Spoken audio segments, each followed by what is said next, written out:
प्रिय विद्यार्थी हो, आज का मेरा टॉपिक है यूज ऑफ एडजेक्टिव। आज के उसमें सेंटेंस के अंतर्गत मैं एक जब सिंपल सेंटेंस की रचना बताऊंगा तो उसमें एडजेक्टिव के बारे में बताऊंगा। एडजेक्टिव होता क्या है और एडजेक्टिव का प्रयोग कैसे किया जाता है। तो एडजेक्टिव के बारे में तो सभी जानते होंगे। एडजेक्टिव वह शब्द होता है जो किसी नाउन या प्रोनाउन की विशेषता बताता है। एडजेक्टिव वह शब्द होता है जो किसी नाउन या प्रोनाउन की विशेषता बताता है। अर्थात adjective is a word in which modify to the noun and the pronoun. अब एडजेक्टिव के प्रयोग के द्वारा कैसे वाक्यों को जोड़ा जाता है, तो जब हम इसको सिंपल सेंटेंस बनाते हैं, सेंटेंस के अंतर्गत रचना करते हैं, तो एडजेक्टिव में 2 वाक्य दिए हों, 3 वाक्य दिए हों, 4 वाक्य दिए हों, 3 सिंपल दिए हों, 4 सिंपल दिए हों, 5, उससे कोई लेना देना नहीं, कितने भी सिंपल हों, लेकिन किसी एक वाक्य में किसी व्यक्ति या वस्तु के बारे में सूचना दी जाती है। किसी एक वाक्य में किसी व्यक्ति या वस्तु के बारे में सूचना दी जाती है और दूसरे में उसकी विशेषता बताई जाती है। तो वह शब्द जो विशेषता बताता है वो एडजेक्टिव होता है। जैसे मैं एग्जांपल लूं, देखिए मैंने एक वाक्य लिखा, a boy came to my office, came to my office, और दूसरा वाक्य लिखा, ही वॉज ब्लाइंड। अब देखिए 2 सिंपल हैं, एक ये और एक ये। समीकरण नंबर 1, समीकरण नंबर 2 मैथ की भाषा में। दूसरा, दोनों सिंपल को मिलाकर एक सिंपल बनाना है, लेकिन यूज ऑफ एडजेक्टिव। तो मैंने बताया एडजेक्टिव वह शब्द होता है जो नाउन या प्रोनाउन की विशेषता बताता है। अर्थात मैंने बताया जब 2 सिंपल सेंटेंस दिए हों तो किसी एक वाक्य में किसी व्यक्ति या वस्तु के बारे में सूचना दी जाती है। वह सब्जेक्ट भी हो सकता है या वह ऑब्जेक्ट भी हो सकता है, और दूसरे में उस व्यक्ति या वस्तु के बारे में या सब्जेक्ट या ऑब्जेक्ट के बारे में विशेषता बताई जाती है। तो देखिए मैंने एक वाक्य लिखा, a boy came to my office, एक लड़का मेरे दफ्तर पर आया, ही वॉज ब्लाइंड, वो कैसा था, अंधा। तो देखिए पहले वाक्य में एक लड़के के बारे में सूचना दी जा रही है, ये लड़का है जो मेरे ऑफिस में आया है, और दूसरे में उस लड़की की विशेषता बताई जा रही है, लड़का कैसा था, अंधा। तो ये जो अंधा है ये एडजेक्टिव है। इस ब्लाइंड को मैंने निकाला और जिसकी विशेषता बता रहा है उसके पहले प्रयोग करा दिया, अर्थात वाक्य बन गया, a blind boy, a blind boy came to my office, ये बन गया वाक्य। अब देखिए 2 सिंपल को मिलाकर हमने एक सिंपल बना दिया। ये एक सिंपल, क्योंकि एक फाइनेट, केवल एक फाइनेट है। अभी यहाँ पर 2 फाइनेट है, एक है केम और एक है वास। अब एक ही फाइनेट रहेगी, इसलिए एक सिंपल हो गया और यूज ऑफ क्या हो गया, एडजेक्टिव। क्योंकि मैंने इसकी डेफिनेशन भी पहले बता दी कि एडजेक्टिव वह शब्द होता है जो नाउन या प्रोनाउन की विशेषता बताता है। इंग्लिश में ही बोला, adjective is a word in which modify to the noun and the pronoun. और जो शब्द विशेषता बताता है वह शब्द एडजेक्टिव होता है। तो मैंने बताया कैसे 2 वाक्यों को जोड़ा जाता है सेंटेंस के अंतर्गत, तो आप पहले जानिए, वो भी बता दिया कि 2 वाक्य दिए हो, 3 दिए हो, 4 दिए, उससे कोई लेना देना नहीं। किसी एक वाक्य में किसी व्यक्ति या वस्तु के बारे में या सब्जेक्ट या ऑब्जेक्ट के बारे में सूचना दी जाएगी और दूसरे में उसकी विशेषता बताई जाएगी। तो जो विशेषता बताने वाला शब्द होता है वो एडजेक्टिव होता है, उसको हम वहां से निकाल लेते हैं, और जिसकी विशेषता बताता है, जिसके बारे में सूचना देता है, उसके पहले प्रयोग करा देते हैं, तो हो जाता है यूज ऑफ एडजेक्टिव। जैसे मैं दूसरा भी एग्जांपल लूं, क्या, आप principal, the principal find a boy, the principal find a boy.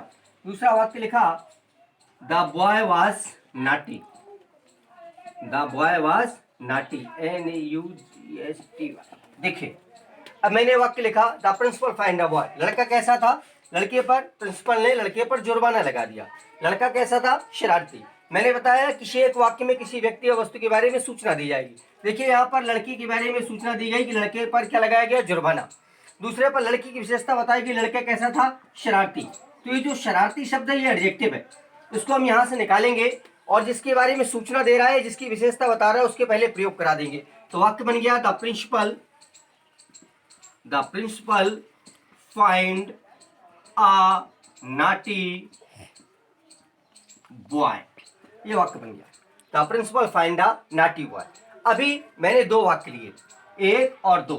कभी कभी लड़के कह सकते हैं सर जी अगर 3 वाक्य दिए हो, तो देखिए वो भी देखिए, मैंने एक वाक्य लिखा, a woman was strolling on the road,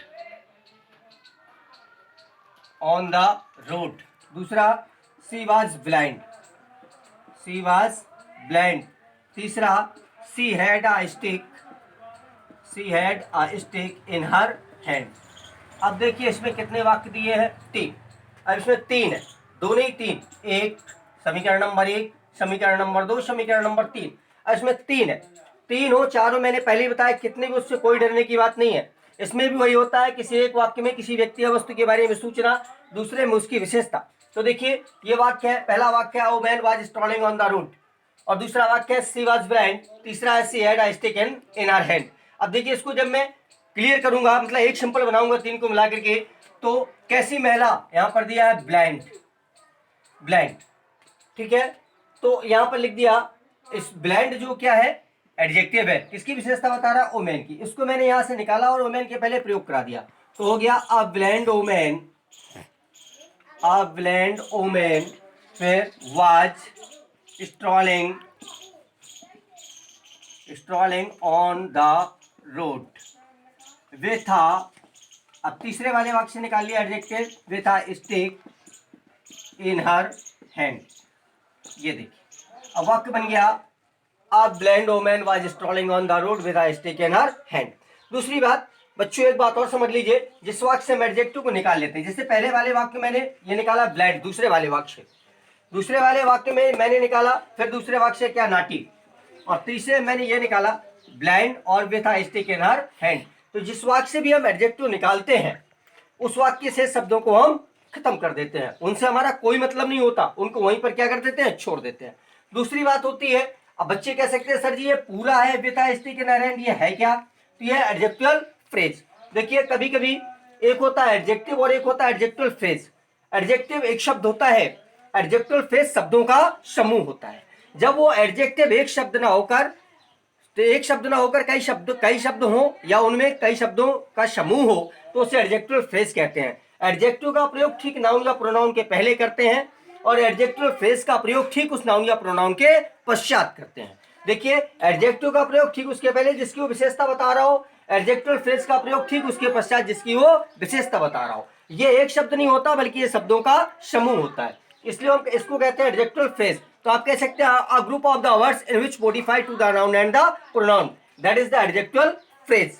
तो देखिए यहाँ पर मेरे कहने का मतलब, ये एग्जांपल फर्स्ट, ये सेकंड और ये थर्ड, 3 दिए, और तीनों पर देखिए आपने, इस पर 2 सेंटेंस है और इस पर 3 सेंटेंस है, किसी पर 4 भी हो सकते हैं और 5 भी हो सकते हैं, कितना ही उसमें परेशान होने की बात नहीं है। मैंने बहुत सीधा सा, बहुत सरल सा प्रोसेस बता दिया बेटे, कि देखिए बच्चों बिल्कुल घबराने की बात नहीं है। मैंने बताया यूज ऑफ एडजेक्टिव, तो पहले तो आप एडजेक्टिव डिफाइन समझ लीजिए। एडजेक्टिव वह शब्द होता है जो नाउन या प्रोनाउन की विशेषता बताता है, माने adjective is a word in which modify to the noun and the pronoun.